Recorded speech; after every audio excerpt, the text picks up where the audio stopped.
Está con nosotros y va a ser el protagonista de este capítulo de Pensar Ciudadanía, José Barrientos Rastrojo. ¿Quién es José Barrientos Rastrojo? Yo voy a leer algo de su currículum, porque es un currículum muy largo, pero lo voy a leer para no perderme. Es profesor en la Universidad de Sevilla, es director de la revista internacional de filosofía aplicada ACER. Es quien escribió el primer libro sobre historia de la filosofía aplicada u orientación filosófica en lengua española. Es autor de más de 200 publicaciones, da conferencias por todo el mundo. Tenemos la suerte de que ahora esté aquí con nosotros en Rosario, en el Centro Cultural Parque de España, que es donde vamos a grabar esta entrevista con él. También fundó y es uno de los presidentes de la Red Iberoamericana en Investigación y Filosofía Aplicada. Es un filósofo, José. Ha venido a dar unos mini cursos aquí a la ciudad de Rosario sobre lo que hacen con la filosofía aplicada, que ahora nos vamos a ocupar de saber de qué se trata. Hola, José, ¿cómo estás? Pues muy bien, encantado aquí de escuchar vuestra voz cantante y cantarina. O sea, sois todos cantantes aquí y nosotros más rudos. Me gusta mucho eso que me comentabas, que lo charlábamos antes de comenzar a grabar la entrevista, de cómo percibís nuestro canto, algo de lo que no somos conscientes nosotros, y te parece que tu modo de hablar es más rudo que el nuestro y yo no lo percibo de ese modo para nada. Además me gusta mucho porque los matices en la palabra también es parte de la propia vida, y aquí en Iberoamérica en general hay una vida muy en relación con el canto, con la propia existencia, con la cercanía, que bueno, quizás en países nórdicos hay menos. Pero ustedes los sevillanos son maestros en eso también, ¿cómo no? También. Tenemos eso en común, o sea, eso es lo verdad, interesante. Y mucha más historia también, ¿no? Entre España, también. Argentina, y estamos justamente en el Centro Cultural Parque de España. José, la filosofía aplicada, yo sé que mucha gente no va a saber de qué vamos a hablar, entonces quiero que vos, en las palabras que puedas, que no serán tantas para este espacio de televisión, nos cuentes de qué se trata, de qué hablamos cuando hablamos de filosofía aplicada. Vale, la filosofía académica o más teórica se ha dedicado exclusivamente a dar contenidos filosóficos a los alumnos, a las personas, y fundamentalmente lo que daban es ya el discurso hecho. En filosofía aplicada lo que intentamos es ayudar a alumnos, a otras personas, a que ellos generen su propio discurso, con la ventaja de que las habilidades filosóficas, habilidades de pensamiento, de argumentación, les ayudarían a estas personas a generar un discurso mucho más profundo, un discurso mucho más crítico, un discurso mucho más amplio. Y además, esa sería la parte de pensamiento crítico, les ayudaría también a gobernar sus propias pasiones. La filosofía trabaja de alguna forma este intento de que la propia persona sea dueña de sí misma, tenga una autarquía. Entonces trabajaríamos tanto pensamiento crítico como gobierno de las pasiones. ¿Se basa en la teoría crítica? ¿Se vale de ella? Menciona un autor como Adorno, por ejemplo, para tratar de que la gente sea consciente del momento en el que está viviendo, de las acciones de las cuales es responsable, digamos. Se basa en Adorno, se basa en Horkheimer, pero se basa en un Adorno y un Horkheimer coherente con su propia existencia. Es decir, no solo ayudamos a la gente a que sean, no solo promovemos que la gente sean críticos con el propio sistema, sino que llevamos a la filosofía a estos ámbitos donde la gente no son críticos. En algunas ocasiones, determinada filosofía más teórica hacen un discurso, pero no tienen el impacto dentro de la sociedad. La teoría crítica pretende hacer ese impacto en la sociedad. Nosotros lo que intentamos es que ese impacto realmente exista, y para eso hacemos talleres filosóficos en distintos ámbitos. Ahora vamos a ir a eso, pero antes quiero preguntarte, yo tengo entendido que hay varias ramas en la filosofía aplicada. Creo que hay una, que es la de la resolución de los problemas, que es justamente a la cual vos no te dedicás, ¿no?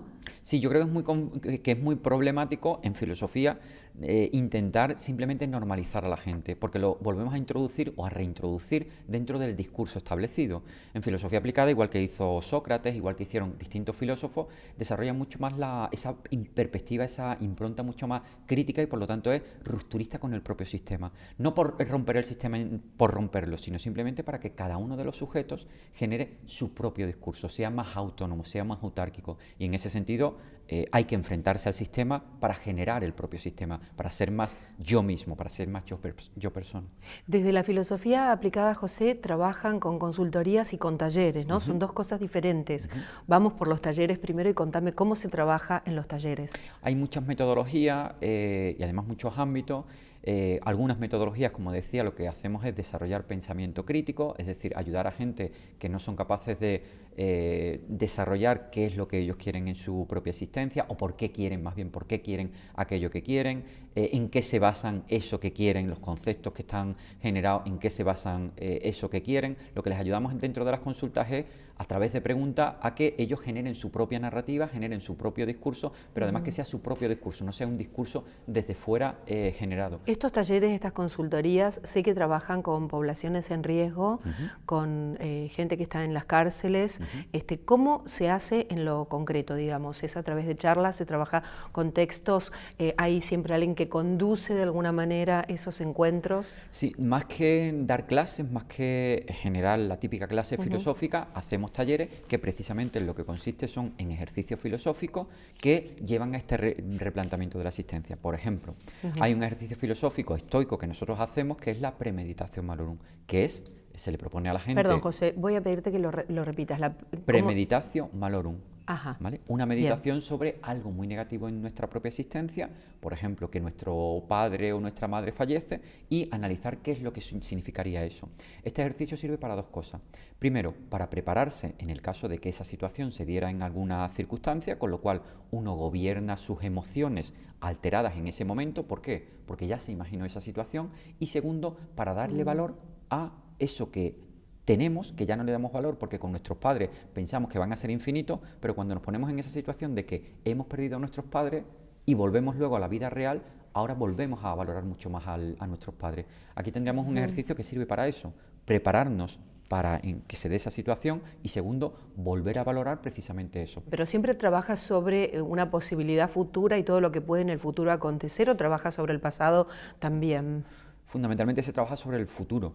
Sobre el pasado quizás otras disciplinas estarían trabajando. Bueno, eso iba a preguntarte, ¿cuál era la diferencia entre una sesión de psicoanálisis, por ejemplo, y una consultoría filosófica? Claro, nosotros trabajamos, ¿cuál es la diferencia? Nosotros trabajamos con filosofía, ellos trabajan con psicoanálisis, con psicología. Nosotros no trabajamos, no intentamos curar a nadie, sino que simplemente... Bueno, el psicoanálisis tampoco, pero...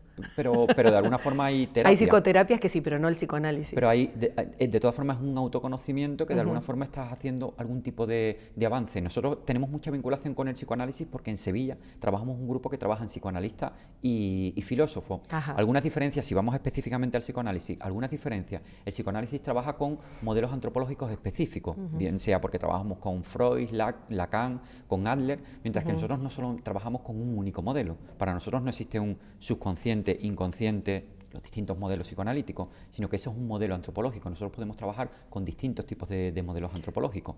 Ahora bien, es cierto que, por ejemplo, hay puntos en conexión como el intento de autoconocimiento del otro sujeto, pero nosotros lo hacemos desde un punto de vista racional. Eso por establecer una diferencia con el psicoanálisis. Con psicología pues habría otras diferencias.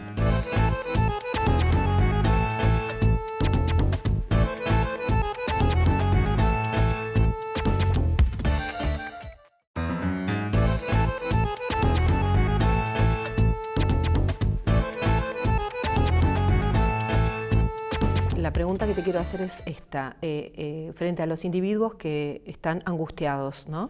Bueno, el psicoanálisis tiene todo lo que podemos hablar de cómo lo hace transcurrir el psicoanálisis, pero desde la filosofía aplicada, ¿cómo se trabajaría? ¿Cómo conciben qué es para ustedes esa angustia que está experimentando el sujeto y cómo se trabaja a partir de ella?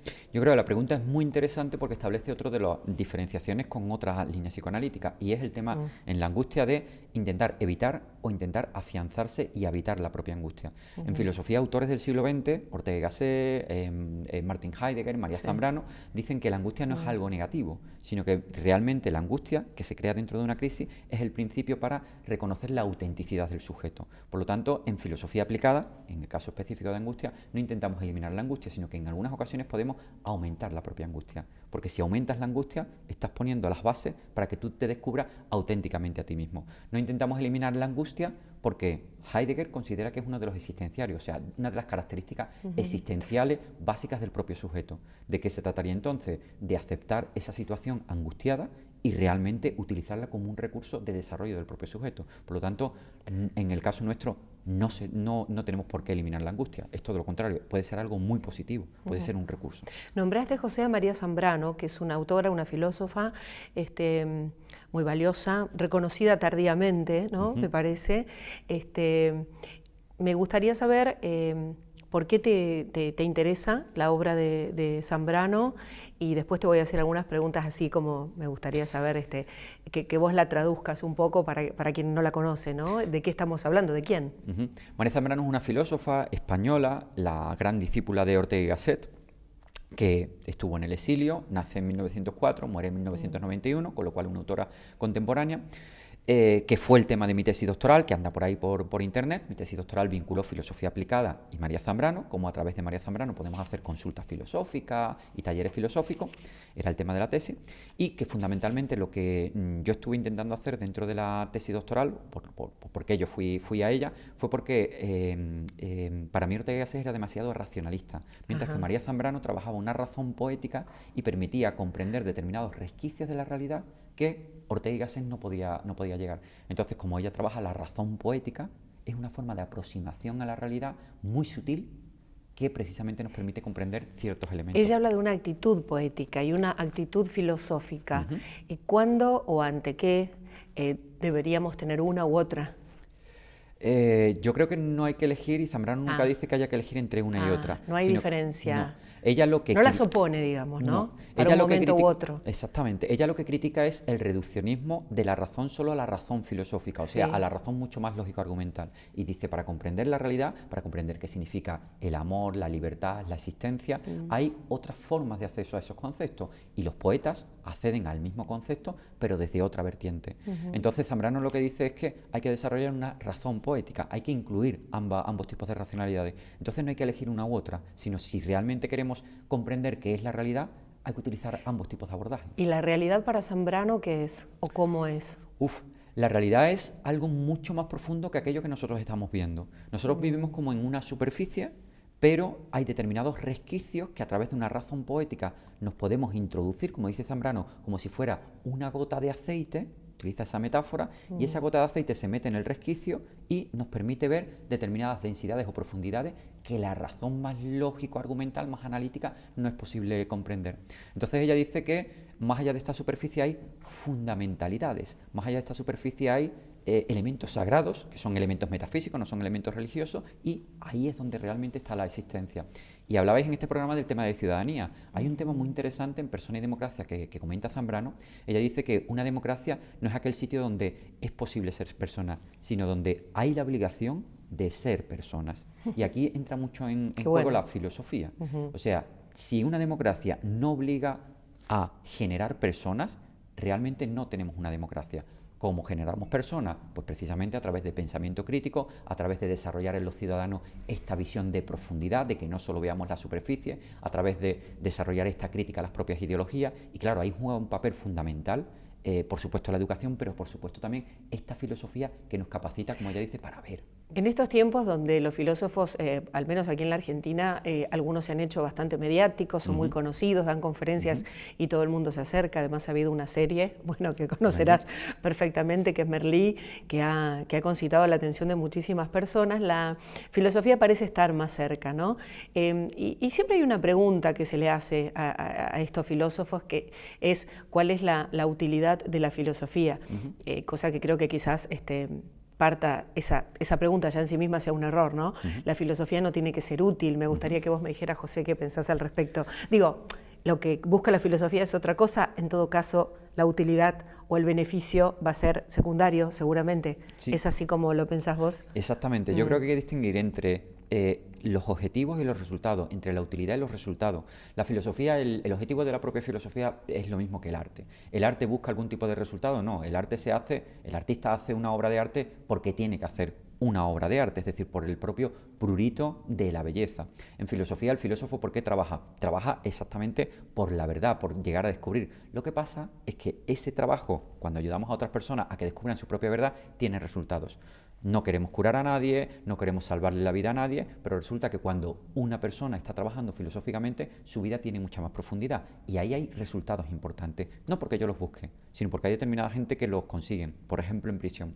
Nosotros conseguimos que haya gente que se replanteen dentro de prisión su propia existencia y eso les lleva a dejar de consumir droga. ¿Quiere decir que la filosofía ayuda a dejar de consumir droga? No, yo no voy a prisión para eso, pero este replanteamiento existencial tiene ese beneficio. Gente que que dejan de consumir droga o gente que dentro de prisión dejan de ser violentas, no porque la filosofía anime a dejar de ser violento, no entraríamos allí porque si no estaríamos haciendo una ideología, pero resulta que cuando una persona es mucho más autónoma, consigue evadirse de la manipulación de otra persona que lo utiliza para que sea violento. Por lo tanto, vuelvo a lo mismo.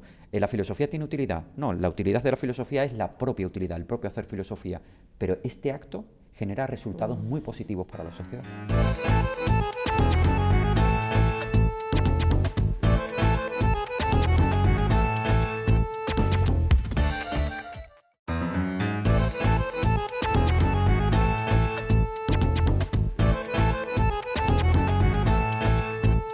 Y en la experiencia concreta, José, ¿han tenido algún problema, para llamarle de alguna manera, con introducir la filosofía aplicada en cárceles, por ejemplo? Porque el sistema no debe estar muy contento, porque a veces necesita justamente que esa población carcelaria se nutra de estas cosas, ¿no? De las adicciones como tantas otras cosas, ¿no? Sí, nosotros hemos tenido mucha suerte por entrar en muchísimas prisiones, pero sí es verdad que en algunas ocasiones hemos tenido problemas dentro de prisión porque el propio sistema se revuelve. Es decir, cuando en determinadas prisiones quien está pasando la droga es la policía y es un negocio para la propia prisión, en algunos países, pues obviamente el sistema se resuelve al punto de, se revuelve al punto de que intentan eliminarnos literalmente. O sea, nosotros intentaron asesinarnos en varias ocasiones porque claro, estábamos destruyendo. ¿Cómo fue eso, José? Vos te trasladaste a México, estuviste un tiempo viviendo ahí, ¿y cómo fue la experiencia? Hubo unos técnicos en donde se dio esta situación de determinadas personas que empezaron a dejar de consumir droga en algunas prisiones, y entonces el jefe de la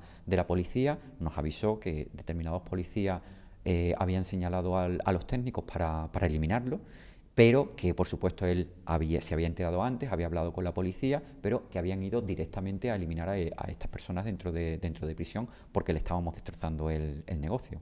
O en otra ocasión, por ejemplo, ¿Pero tuviste miedo, digamos, te volviste? ¿Cómo resolvieron No, sobre porque eso? en realidad en la propia calle puede suceder también esto con alguien que nosotros no tenemos directamente dictaminado. En el momento en que uno tiene miedo en una situación, está contribuyendo a un sistema de estigmatización de una población carcelaria. Pensemos que todo el que entra en prisión tiene mucho miedo por entrar en prisión, pero en algunas prisiones yo tengo más miedo por el sistema policial que hay dentro de la prisión que por las propias gente que están dentro de la propia prisión. Claro. Entonces yo creo que el miedo es un mecanismo para mantener la estigmatización del propio sistema. Entonces, para mí, cuando yo entro en prisión, mis talleres son exactamente igual, bueno, muy cercanos a lo que nosotros hacemos fuera de prisión, porque al fin y al cabo hay gente que en muchas ocasiones son muy parecidas a las que hay fuera, y también hay que tener en cuenta que en prisión, en muchas ocasiones, en Iberoamérica, hay gente que no han cometido crímenes. ¿Esa fue la situación más difícil que les tocó atravesar, esta situación en México? Puede ser. Lo más, digamos, grave. Puede que sean situaciones graves, pero más difícil para mí es cuando de pronto tiene a determinadas personas dentro de prisión que no quieren colaborar dentro de un taller. O sea, y que están allí. Y que en ese momento, o sea, para mí lo difícil es precisamente que no funcione un taller, pero que intenten asesinarnos o pegarnos, o yo creo que es algo que está dentro de la propia situación en donde estamos. También uno sabe cómo se tiene que mover y cómo no se tiene que mover en una prisión. No solo en una prisión, sino fuera de prisión también. Si hacemos un taller con niños, también tienes que saber lo que tienes que hacer con un niño y lo que no tienes que hacer con un niño. Eso quiero saber, ¿cómo trabajan con los niños? Hacemos prácticamente lo mismo, pero dentro del contexto del propio niño. Trabajamos con niños desde 3 años hasta 18 años. ¿Niños que están dónde? ¿Niños vulnerables? ¿Niños en situaciones precarias? Estamos trabajando de vida, ¿no? en barrios vulnerables, y también hemos trabajado en barrios que no son vulnerables. O sea, yo inicialmente trabajé en institutos de nivel medio o alto, que no sé si eran mejores que los de los niños vulnerables, porque estos niños de nivel medio o alto de alguna forma lo tienen todo y no reciben con tanto agrado a lo mejor el trabajo que estamos haciendo, mientras que en estos otros barrios no tienen nada, y entonces cuando vas a trabajar con ellos, quizás en algunas ocasiones es bastante más interesante. ¿Y qué buscan ustedes que se logre o que logren los niños a partir de estos talleres? Romper la ideología del sistema, romper que niños que están en casas hogar, que niños que están en guarderías, no terminen dentro de prisión. En muchas ocasiones las casas hogar en algunos países son peores que las propias prisiones. Con lo cual, dentro de los grupos, pues tenemos el chivato de la directora, que termina convirtiéndose en el chivato del narcotraficante. Tenemos niños con mucho temor porque en alguna situación con muy buena intención los educadores llevan un sistema policial. Tenemos un poco la situación en ese sentido. ¿Qué hacemos? Intentar romper la ideología del sistema. Estos niños han aprendido máximas como que si tú no te aprovechas de los demás se aprovechan de ti. No solo se lo han enseñado sus padres con buena intención en algunas ocasiones, sino que lo han visto en los barrios donde están. ¿Qué es lo que intentamos hacer? A través de preguntas, cuestionar esas máximas y que ellos vean que hay otras posibilidades éticas. Me contaba José, antes de comenzar a grabar la entrevista, que la Unión Europea los está financiando ahora en relación con estos talleres que particularmente dan a los niños. Sí, hace la semana pasada hay una financiación de la Unión Europea. Pedimos un proyecto en marzo del año pasado y en este proyecto fundamentalmente es ver la eficacia de talleres de filosofía aplicada en prisiones. Estamos trabajando ahora sobre todo con prisiones adultas, hemos acabado un proceso con 200 internos de prisión, pero trabajamos con adultos y vamos a trabajar también con jóvenes que están en situaciones de encierro. Entonces, pues el proyecto es un proyecto internacional que pretende llegar entre 500 y 1000 personas para ver la eficacia en varios países. Actualmente estamos en México, Brasil y España. Probablemente vamos a abrir aquí en Argentina, Uruguay, en distintos países, fundamentalmente iberoamericanos. Y bueno, es el primer proyecto empírico de filosofía aplicada para ver la eficacia. Filosofía para niños hay algún otro proyecto, pero filosofía aplicada es el primero. Lo que estás haciendo aquí en Rosario, que comentábamos en el comienzo, es a personas especializadas. ¿Estos cursos son dedicados a quiénes? Lo que estás haciendo acá actualmente. Estamos haciendo un poco de todo. Estamos haciendo conferencias que son de difusión, explicando la posibilidad de que filosofía se inserte en otro tipo de contextos. Ayer estuvimos en la Facultad de Filosofía y había alumnos que nos preguntaban, bueno, ¿y esto por qué no existe dentro de la facultad? Yo quiero trabajar aquí dentro, con lo cual trabajamos un poco más en tema de difusión. Tenemos cursos para gente mucho más especializada que ya han estado trabajando con niños y que ahora les estamos invitando, y también invitamos también a través de aquí, a que si hay alguien que quiere trabajar y que ya esté trabajando, tanto en contextos de encierro o con niños vulnerables o con niños en riesgo de exclusión social, a que se nos puedan unir de tal forma que podamos armar un proyecto y veamos resultados empíricos claros de lo que se está haciendo. Ahora, un filósofo o un estudiante dice, bueno, yo quiero hacer lo mismo que hace José, no lo puede estudiar en la facultad. Yo tengo entendido que vos hiciste un máster en filosofía aplicada, pero esto no está en todas las facultades del mundo. ¿Cómo es la cosa? No se puede hacer en todas las facultades, estamos intentando abrir, inclusive aquí en Argentina, a través de Soraya Tonsic y de CECAFI, un centro que tiene su sede en México. Y sí es verdad que yo personalmente, también es verdad que abro formaciones en otros lugares. En Sevilla tuvimos un máster de 2 años, un máster universitario de 2 años de filosofía aplicada. CECAFI está haciendo un máster también de filosofía aplicada, un máster semipresencial, online. Pero en Europa también hay másteres en la Universidad de Viena, en la Universidad de Venecia. En varias universidades hay distintos tipos de formaciones. Hay másteres y posgrados de filosofía para niños también en Girona, en la Universidad de las Azores. O sea, vamos abriendo poco a poco en distintos lugares, y entonces la cuestión es que quien estuviese interesado a nivel de formación, que se pusiera en contacto con nosotros y podemos un poco orientarle. Y en Argentina se van haciendo cursos y formación. Antes de dedicarte a esto, a ser un orientador filosófico, ¿no? ¿Cómo era tu vida y en qué te cambió la filosofía aplicada a vos? Yo es que en el mundo de la filosofía de la orientación filosófica empecé siendo estudiante. Por eso el primer libro de orientación filosófica se publica hace 20 años. Pero claro, yo empiezo muy joven en este tiempo. ¿Qué edad tenés, José? 42. Con lo cual, pues, mi vida filosófica es mi vida de filosofía aplicada. No te puedo decir cómo era yo como filósofo. No hubo un antes y un después, entonces. En filosofía no, en filosofía no. Hubo un antes y un después en relación a filosofía en general, en filosofía aplicada no. En filosofía en general, a mí lo que me dio precisamente la filosofía es eso, es decir, mucho más sentido. Y filosofía aplicada lo que me dio es la dimensión de que con la filosofía podemos intentar mejorar un poquito el mundo, no cambiar el mundo, pero mejorar el mundo. Y sobre todo me di cuenta de que es muy necesaria la filosofía en determinados contextos para evitar que hubiese determinados elementos maliciosos de manipulación de la sociedad que además se ejercen con las personas más vulnerables a nivel cognitivo, a nivel de pensamiento crítico. Y en ese sentido creo que es muy interesante la filosofía porque le abre a toda esta gente una posibilidad de vida. No se trata solo de ayudar a la gente a que coman mejor, sino tú puedes comer muy bien, pero ¿para qué te sirve, de qué te vale vivir muchos años si tu vida no ha tenido ningún tipo de sentido? José, muchísimas gracias por este rato, ha sido un gran placer conocerte y poder conversar con vos. Muchas gracias a vos, sobre todo por estas preguntas que me siguen motivando para seguir pensando. Qué bueno, muchas gracias.